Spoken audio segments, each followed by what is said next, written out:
الصلاۃ والسلام علیکہ یا سیدی یا رسول اللہ وعلی آلک و اصحابک یا سیدی یا حبیب اللہ۔ الصلاۃ والسلام علیکہ یا سیدی یا خاتم النبیین وعلی آلک و اصحابک یا سیدی یا خاتم المعصومین۔ مولاي صل وسلم دائما ابدا علی حبیبک خیر الخلق کلہم، منزہ عن شریک فی محاسنہ فجوہر الحسن فیہ غیر منقاسم۔ محمد تاج رسل اللہ قاطبۃ، محمد صادق الاقوال والکلم، محمد ذکرہ روح لانفسنا، محمد شکرہ فرد علی الامم۔ ربی صلی وسلم دائما ابدا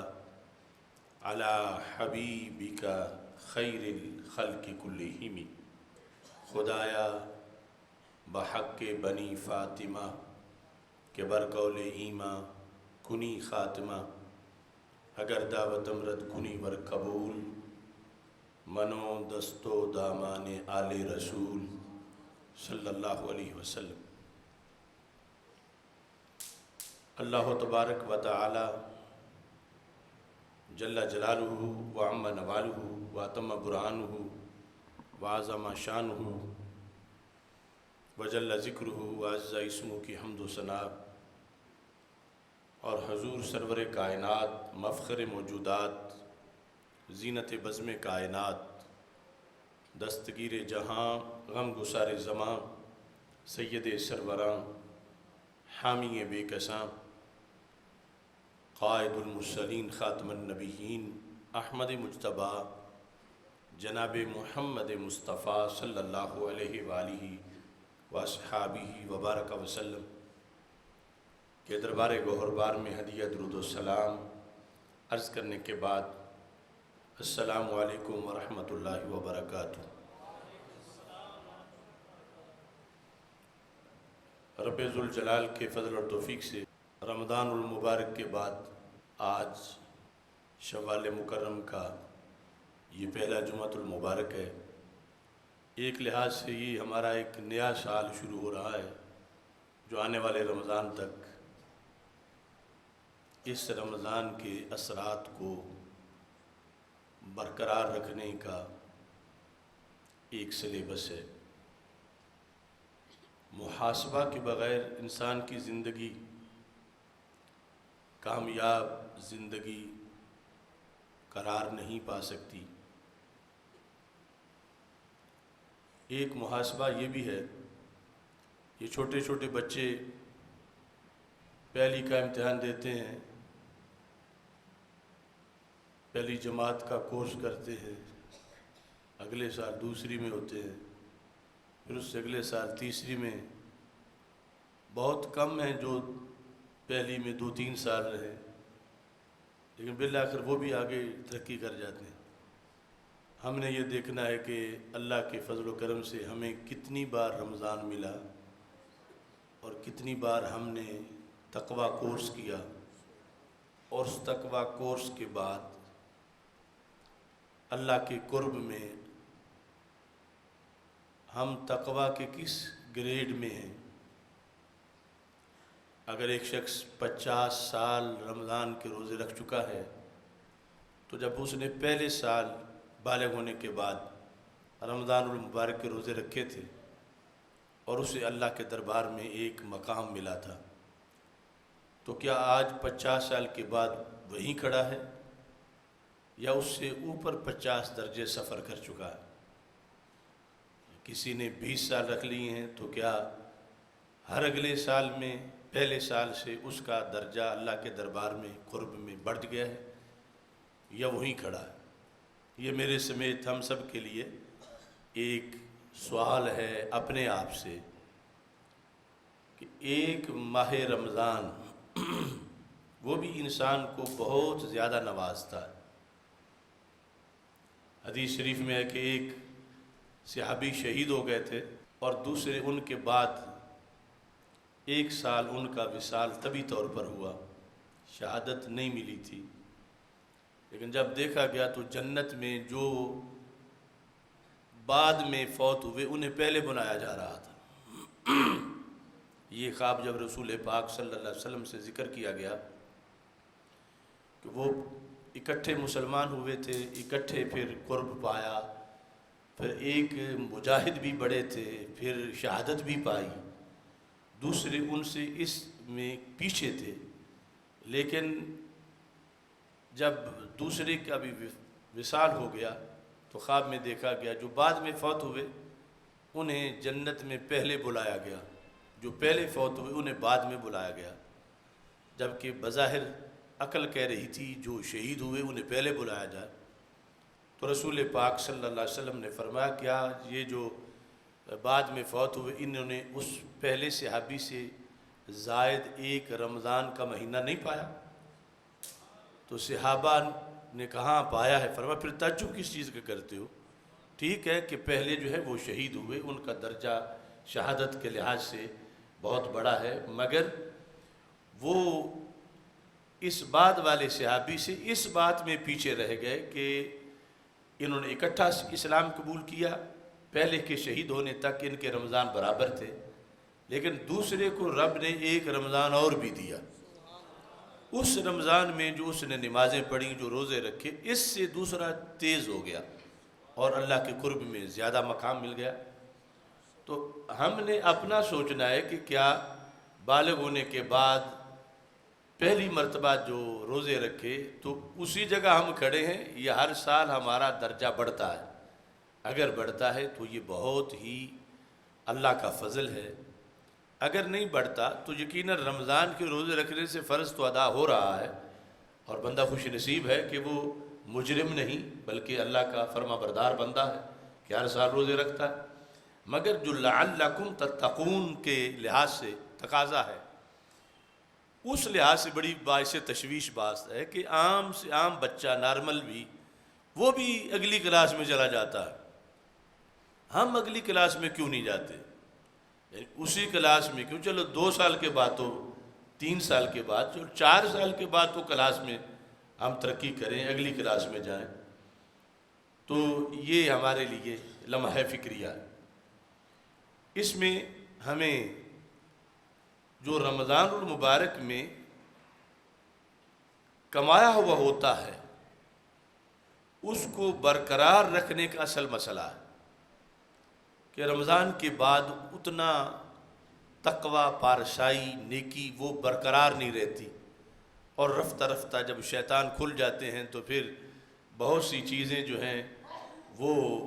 یوں سمجھو جس طرح کہ کوئی باغ لگایا جائے اور وہ ہرا بھرا ہو جائے، مگر شدید گرمی کے موسم میں اس کو پانی دینا چھوڑ دیا جائے تو وہ ہل چلانا، وہ کاشتکاری کرنا، وہ گوڈی کرنا، وہ پانی لگانا جو مہینہ بھر لگایا، جب بعد میں اس کی پوری نگرانی نہ کی جائے تو وہ پہلا کیا ہوا بھی سب کچھ جو ہے وہ خراب ہو جاتا ہے، زمین پھر بنجر ہو سکتی ہے۔ اگر تھوڑا بہت دیتے رہے تو کچھ نہ کچھ برقرار رہتا ہے، کچھ خشک ہو جاتا ہے، کچھ پک جاتا ہے، کچھ پیداوار آ جاتی ہے، لیکن سارے کا سارا جتنا ہرا بھرا تھا اس کے لیے پھر ایک مزید کوشش کرنی پڑتی ہے۔ اللہ تعالیٰ قرآن مجید میں فرماتا ہے وَلَا تُفْسِدُوا فِي الْأَرْضِ بَعْدَ إِصْلَاحِهَا، جو زمین ہے اس کی اصلاح کے بعد اس میں پھر فساد مت کرو۔ تو ایک ہے ظاہری زمین، ایک ہے ظاہری زمین کی اصلاح، اور ایک ہے ظاہری زمین کا فساد، ایک ہے دل کی زمین، ایک ہے دل کی زمین کی اصلاح، اور ایک ہے پھر اس اصلاح کا بگاڑ۔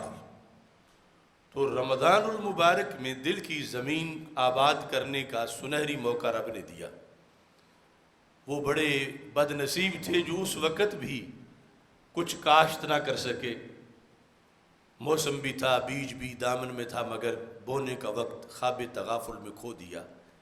وہ تو ویسے محروم رہے۔ لیکن جنہوں نے کاشتکاری کی، دل کی زمین نمازیں پڑھ پڑھ کے اس میں ہل چلایا، تراویح پڑھی، روزہ رکھ کے اس میں تقوی کی فصل کاشت کی، دن رات کے اعمال صالحہ سے پھر اس کو پانی دیتے رہے، یہاں تک کہ دل کے اندر وہ فصل اگ آئی اور ہری بھری ہو گئی، پھر وطر راتیں ملی، آخری عشرہ ملا، اور عید تک کے لمحات کے اندر خوب وہ فصل جو ہے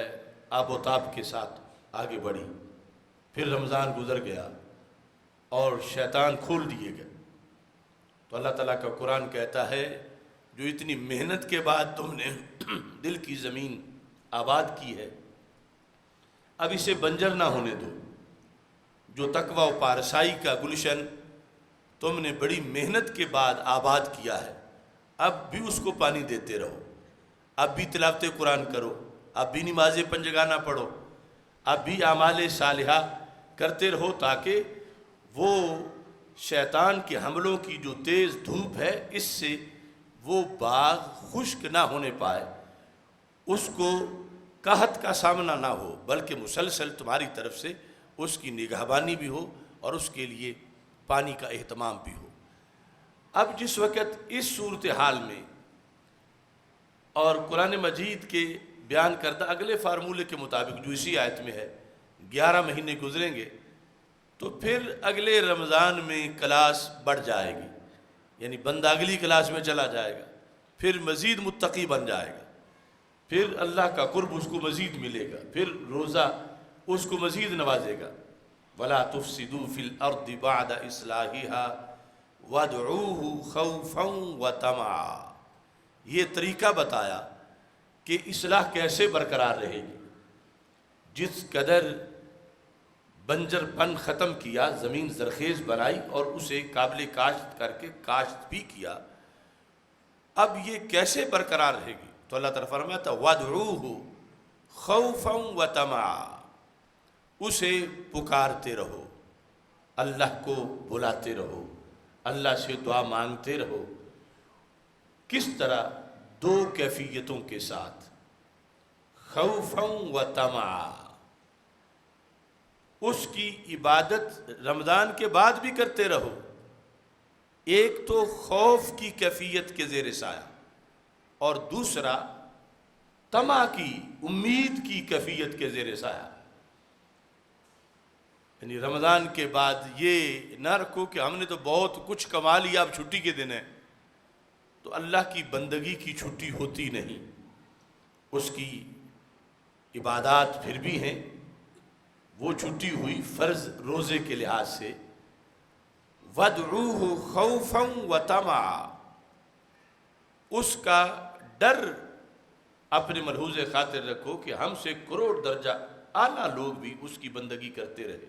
وہ ہماری بندگی کا کوئی محتاج نہیں، اس کی مہربانی ہے کہ وہ ہمارے سجدے قبول کر لے، وہ ہمارے روزے قبول کر لے۔ یہ خوف کہ کہیں ہمارا رمضان المبارک کا سارا کچھ جو کچھ ہم نے نیکی کا سلسلہ کیا ہے وہ کہیں رد نہ ہو جائے، رد نہ ہونے کا خوف رکھو سارا سال۔ وطمع، اور فضل ہونے کی امید رکھو کہ وہ بڑا کریم ہے، رحیم ہے، ستار ہے، غفار ہے، وہ فضل کرے گا، اس کا فضل اور اس کی کرم کی نوازشات جو ہے وہ ضرور ہوں گی۔ تو اللہ تعالیٰ فرماتا ہے جب یہ دونوں چیزیں تم ذہن میں رکھو گے تو پھر ان رحمت اللہ قریب من المحسنین، تو اللہ کی رحمت جو ہے وہ محسنین کے قریب ہے۔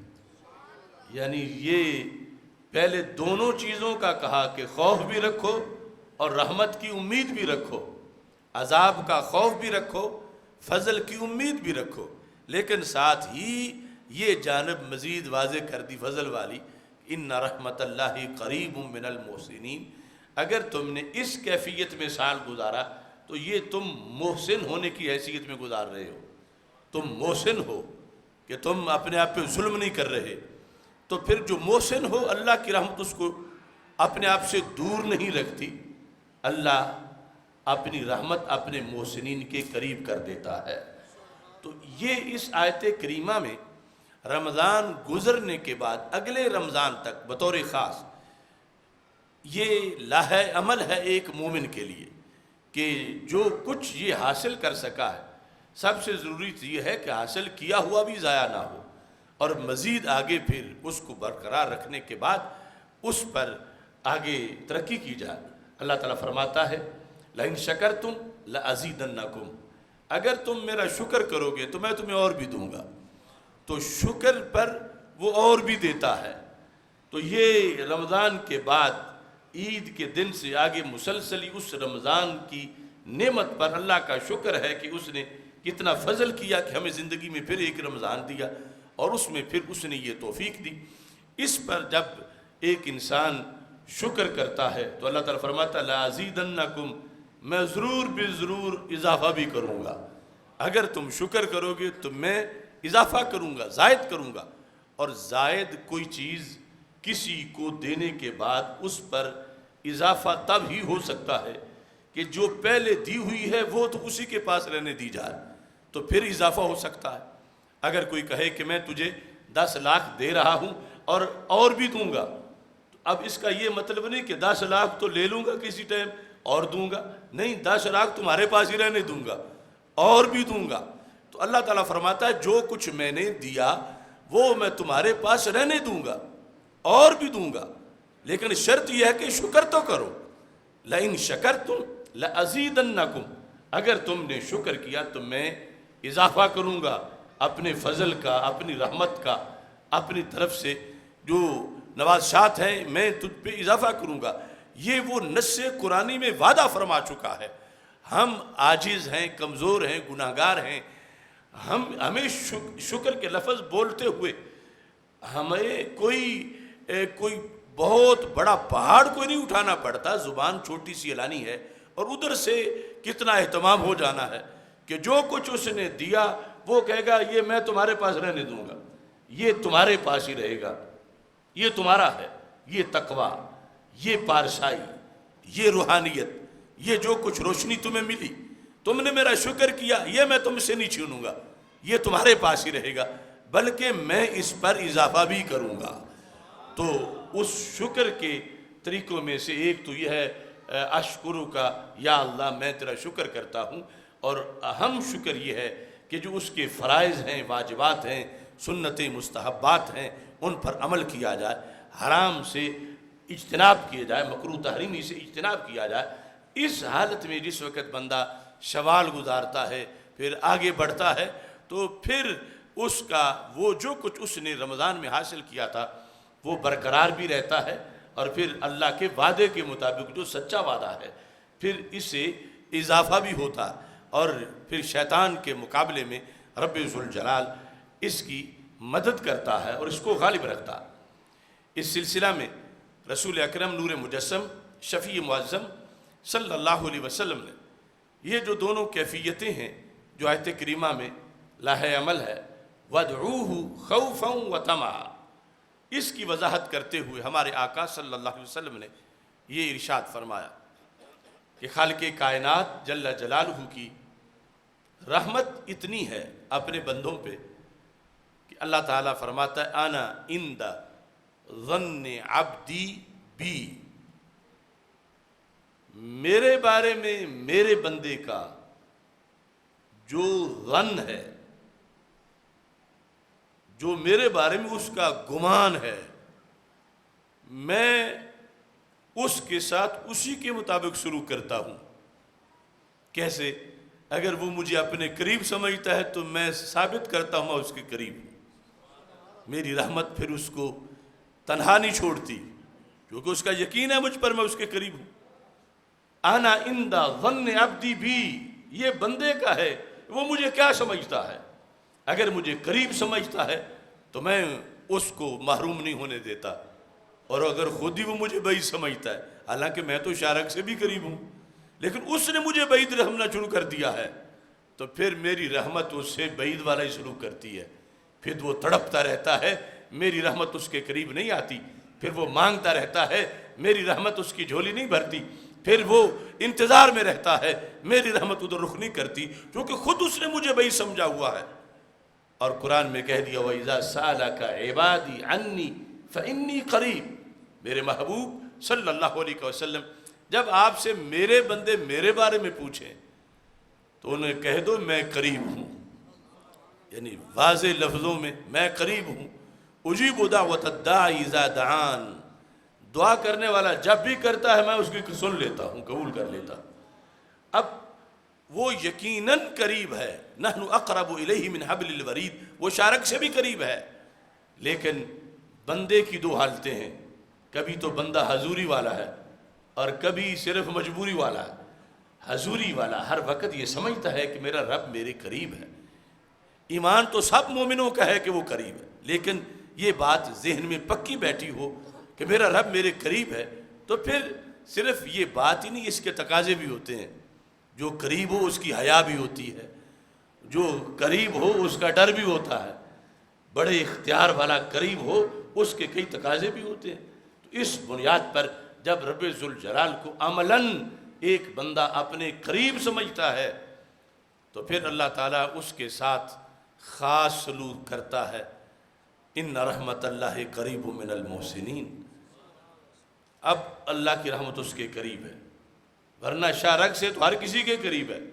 جہاں قرآن مجید میں یہ آیت ہے نحن اقرب الیہ من حبل الورید، الیہ میں جو ضمیر ہے وہ راجع انسان کی طرف،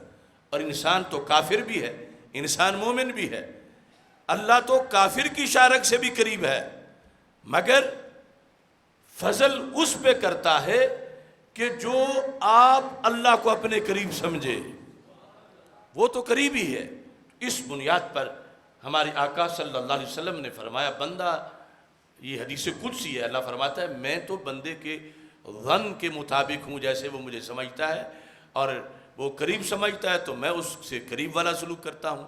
بعید سمجھتا ہے تو میں اس سے بعید والا سلوک کرتا ہوں۔ اور ساتھ پھر اللہ نے یہ پیغام دیا حدیث قدسی، من تقرب منی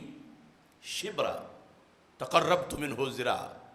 قریب ہے تو پھر تو ویسے ہی وارے نیارے ہیں، اور جو آپ دور ہوا ہے، رب تو شارک سے بھی قریب ہے۔ اللہ فرماتا ہے پھر یہ جو دور بھاگا ہے، یہ اگر توبہ کر کے قریب آئے میری طرف، جو اس کی جہت میں قریب ہے، ویسے اللہ تو خود تو شارک سے بھی قریب ہے، اس کی بھی، لیکن اسے احساس نہیں۔ فرمایا من تقرب منی شبرا، جو جہاں تھا بھاگا ہوا، دوڑ کے دور چلا گیا تھا، وہاں سے جب اس نے میری طرف لوٹنے کے لیے صرف ایک بالشت کا واپسی کا سفر کیا، تو اللہ تعالیٰ فرماتا ہے من تقرب منی ذراع تقربت منہ باع، پہلے جو ایک بالشت کرے، فرمایا میں اس کی طرف ایک گز کا سفر کرتا ہوں، جو ایک گز آئے میں 2 گز آگے سے چلا جاتا ہوں۔ ومن اتانی یمشی اتیت ہرولۃ، جو پیدل چل کے آئے میں اپنی شان کے مطابق دوڑ کے چلا جاتا ہوں۔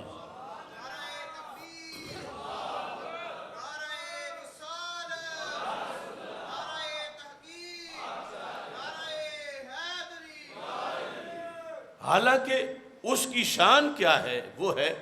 غنی عن العالمین، سارے جہانوں سے بے نیاز۔ حدیث شریف میں ہے، ہمارے آقا صلی اللہ علیہ وسلم فرماتے ہیں اگر ساری کائنات کے انسان پہلے درجے کے پرہیزگار بن جائیں، رب کو کچھ دے نہیں سکتے، اور اگر معاذ اللہ سارے ہی خدا نخواستہ برے ہو جائیں، رب کا کچھ بگاڑ نہیں سکتے۔ وہ اتنا بے نیاز ہے، اتنا بے نیاز ہو کے بھی اس کا پیار کتنا ہے کہ اس کے دربار کا ایک بگھوڑا جب واپس تھوڑا سا پلٹا، وہ ایک بالشت آیا تو یہ آگے سے 1 گز گیا، وہ 1 گز تو یہ 2 گز، وہ پیدل چل کے آیا تو یہ اپنی شان کے مطابق آگے سے دوڑ کے چلا گیا۔ تو یہ اپنی رحمت کی کثرت کو رب ذوالجلال نے واضح کر دیا۔ اور یہ جو لفظ ہیں قریب ہونا یا 1 گز جانا یا دوڑ کے جانا، یہ ویسے لفظ اللہ کی شایان شان نہیں۔ جو پہلے ہی قریب ہو وہ کیسے پھر قریب ہو؟ جو پہلے ہی شارک سے بھی قریب ہو وہ 1 گز یا 2 گز کیسے ہو؟ اور یہ دوڑنا یہ ایک جسم کے عوارض میں سے ہے، اور اللہ جسم سے پاک ہے۔ تو یہ سارے الفاظ حدیث میں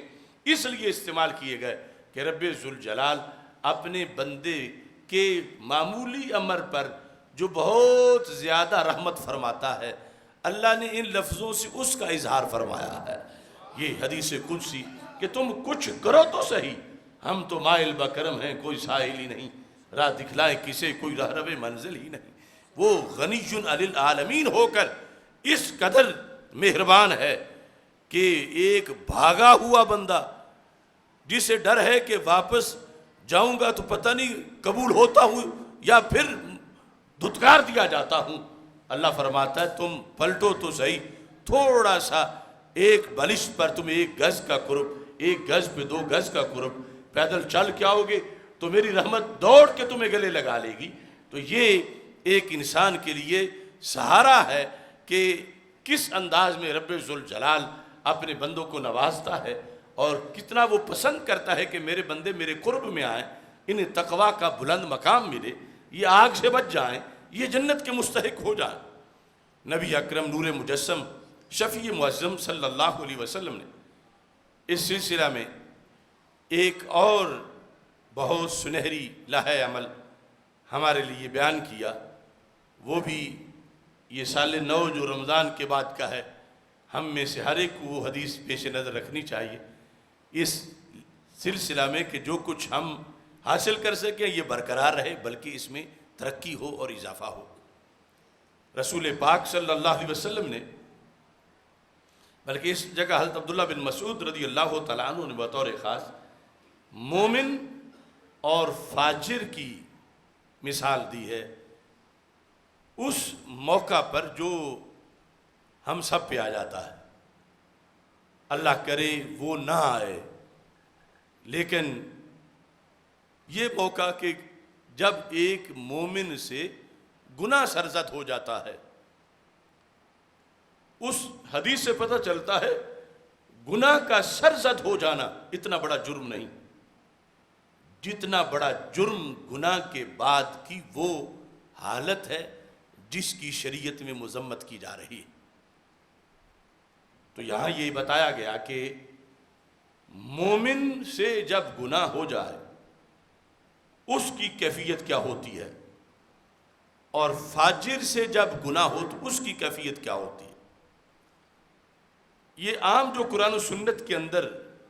اسلوب ہے اس ہٹ کے بات ہے۔ عام یہ ہے کہ مومن کا ذکر ہو تو مقابل میں کافر کا ذکر ہوتا ہے، منافق کا ذکر ہوتا ہے۔ یہاں مومن کے مقابلے میں فاجر کا ذکر ہے، مطلب کہ ہے وہ بھی مومن لیکن ہے فاجر۔ تو یہ بھی ہمارے لیے ایک سوچنے کی بات ہے کہ اس حدیث کے مطابق ہم کس کیٹیگری میں شمار ہوتے ہیں۔ کیا پہلے جو مومن سے اگر گناہ ہو جائے تو جو حالت ہوتی ہے، کیا ہم سے اگر ہو خدا نخواستہ تو وہی ہوتی ہے ہماری حالت، یا پھر وہ حالت ہے جو کہ فاجر کی بیان کی جا رہی ہے۔ میرے آقا صلی اللہ علیہ وسلم ارشاد فرماتے ہیں، پھر صحابہ نے آگے روایت کیا، حضرت عبداللہ بن مسعود کہتے ہیں المؤمن یرا ذنوبہ کأنہ قاعد تحت جبل یخاف ان یقع علیہ۔ دھیان سے سننا کہ مومن اپنے گناہ کو جو اس سے سرزد ہو گیا غلطی سے کیا سمجھتا ہے؟ فرمایا وہ اپنے گناہ کو پہاڑ سمجھتا ہے۔ یرا ذنوبہ، پہاڑ کیسا؟ پہاڑ سائیڈ پہ جو کھڑا ہوا ہے؟ فرمایا نہیں، پہاڑ جو اس کے سر کے اوپر ہے اور یہ اس کے نیچے بیٹھا ہوا ہے۔ کأنہ قاعد تحت جبل، جبل سائیڈ پہ نہیں، جبل سر پہ ہے، ابھی اس کے سر پہ وہ آ کے لگا نہیں لیکن اوپر سے نیچے آ رہا ہے۔ یخاف ان یقع علیہ، یہ ڈر رہا ہے کہ اگر کسی نے مجھے نیچے سے نہ ہٹایا تو میں تو مر جاؤں گا، یعنی یوں اس کے ہاتھ پاؤں باندھے ہوئے ہیں اور اوپر سے پہاڑ نیچے مسلسل قریب آ رہا ہے، اور یہ ڈر رہا ہے کس سے؟ کہ یہ پہاڑ مجھ پہ نہ گرے، کاش کہ میں پہاڑ کے گرنے سے پہلے یہاں سے خلاصی پالوں، اور پہاڑ اگر گر گیا تو میری ہڈیوں کا پاؤڈر بن جائے گا، کوئی چیز نہیں بچے گی۔ یہ حالت ہے مومن کی گناہ کے بعد۔ اب اس صورتحال میں آپ اندازہ لگا سکتے ہیں کہ چھوٹی سی چھت معاذ اللہ جب نیچے آ رہی ہو اور بندہ نیچے قابو آیا ہوا ہو تو اس کی کیا حالت ہوتی ہے، اور یہ تو پورا پہاڑ ہے اور بندہ نیچے قابو آیا ہوا ہے۔ اس حالت میں کیا اسے کو نیند آ سکتی ہے؟ اس حالت میں کیا وہ میوزک سن سکتا ہے؟ اس حالت میں کیا وہ گپے لگا سکتا ہے؟ اس حالت میں کیا اس کو کھانا کھانے کی سوچ کوئی ہو سکتی ہے؟ جتنا بھی بے عقل کیوں نہ ہو، اب وہ سمجھے گا کہ سب سے پہلے تو میری یہ کوئی مدد کرے کہ یا پہاڑ کو سائیڈ پہ کر سکتا ہے، اگر پہاڑ کو نہیں تو مجھے اٹھا کے سائیڈ پہ کرے۔ یہ حالت ہے مومن کی۔ اب ہم سوچیں کہ یا تو یہ ہے کہ ہم سے گناہ ہوتا نہ ہو، اور اگر ہوتا ہے تو کیا ہماری یہ حالت ہوتی ہے؟ یہ 11 ماہ شیطان کے مقابلے میں رمضان کی دوہی پارسائی کے تحفظ کے لیے اس حدیث کو پیش نظر رکھ کے کہ اگر کوئی تھوڑا بہت کہیں کسی آنکھ نے ناجائز دیکھا، کہیں کوئی کسی کی نماز قضا ہو گئی، کہیں کوئی زبان سے جھوٹ کا لفظ نکل گیا، کہیں کوئی ناپنے تولنے میں اس سے کوئی غلطی ہو گئی، کوئی بھی گناہ جب اس سے ہوا تو اس کی کیفیت کیا ہونی چاہیے؟ اسے نیند نہ آئے، وہ کھانا نہ کھا سکے، وہ کانپ رہا ہو، چیخ چلا رہا ہو، چونکہ اس کے بچنے کی آگے کوئی سبیل نہیں کہ پہاڑ اس پہ گر رہا ہے۔ جس پہ پہاڑ گرنے کی نوبت بنی ہوئی ہو، وہ ایسی صورتحال میں جب اللہ کے خوف سے رو پڑتا ہے، ریا سے نہیں، جسمانی درد کی وجہ سے نہیں، اللہ کے ڈر کی وجہ سے، تو اس مومن کی اندر ہی اللہ نے پاور رکھی ہوئی ہے۔ ایک آنسو جب اس کی آنکھ سے ٹپکتا ہے، پہاڑ پیچھے جا گرتا ہے اور اللہ اس کے پہلے گناہ بھی معاف فرما دیتا ہے۔ اب یہ دیکھنے کے لحاظ سے کہ ہماری صورتحال یہ ہے مومن کی، اور اس کے مقابلے میں جو ہے وہ ہے فاجر ہے، وہ بھی مومن، چونکہ جو ہندو ہے، سکھ ہے، کافر ہے، یہودی ہے، نصرانی ہے، کافر ہے، وہ تو ابھی اس کلاس کا اسٹوڈنٹ ہی نہیں ہے، وہ تو کلمہ پڑھے گا تو پھر آگے بات ہوگی۔ یہ مومن جو ہے اس کے مقابلے میں ہے وہ بھی کلمہ کو، مگر بہت گیا گزرا ہے۔ یہ دیکھنا ہے کہ ہمارا کہیں اس میں تو شمار نہیں ہوتا۔ وہ کیا سمجھتا ہے گناہ کو؟ شریعت نے بہت جامع مثال دی۔ وہ پہاڑ نہیں سمجھتا، پہاڑ تو کیا دیوار بھی نہیں سمجھتا، دیوار تو کیا ایک اینٹ بھی نہیں سمجھتا، اینٹ تو کیا ایک کنکری بھی نہیں سمجھتا۔ فرمایا وہ گناہ کو مکھی سمجھتا ہے، اگرچہ اس نے قتل کیا معاذ اللہ، اگرچہ زنا کیا، شراب نوشی کی، اس کی زندگی میں اتنے بڑے بڑے گناہ اسے کوئی یاد نہیں کتنے ہیں، اس کے لحاظ سے یہ کوئی حادثہ ہی نہیں، وہی کچھ نہیں۔ اب مکھی ناک پہ بیٹھے تو یہ کوئی حادثہ ہے؟ اور پھر یہاں کہا گیا ایسی مکھی جو اس نے ایک بار اڑائی واپس نہیں آئی۔ ویسے تو مکھی کی عادت ہوتی ہے نا، اڑائیں تو پھر آ جاتی ہے، پھر اڑائیں پھر آ جاتی ہے، پھر اڑائیں پھر آ جاتی ہے۔ وہ مکھی بھی کچھ نہ کچھ بندے کو جھنجھوڑ دیتی ہے، اگرچہ بندے کو بعد میں یاد نہیں رہتا کہ 10 بار آئی تھی، کتنی بار آئی تھی، لیکن یہ فاجر اپنے گناہ کو اتنا ہی سمجھتا ہے جتنا مکھی ناک پہ بیٹھی، اس نے ایک بار اڑا دی اور واپس نہیں آئی۔ یہ صورتحال۔ تو آج کے اس جمعۃ المبارک میں اتفاق سے رمضان کے بعد یہ سال کا جو پہلا جمعہ ہے، اس میں یہ سبق میں اپنے لیے، آپ حضرات کے لیے، باقی جو پوری دنیا میں سننے والے ان کے لیے یہ چھوڑ رہا ہوں کہ اس فارمولہ کے تحت ہم نے سال گزارنا ہے، اور اگر ہمارا شمار ان لوگوں میں ہو رہا ہے جو گناہ کو اتنا سمجھ رہے تھے ناک پہ مکھی بیٹھی تھی، تو آج لے ان کی پناہ، آج مدد مانگ ان سے، کل نہ مانیں گے قیامت کو اگر مان گیا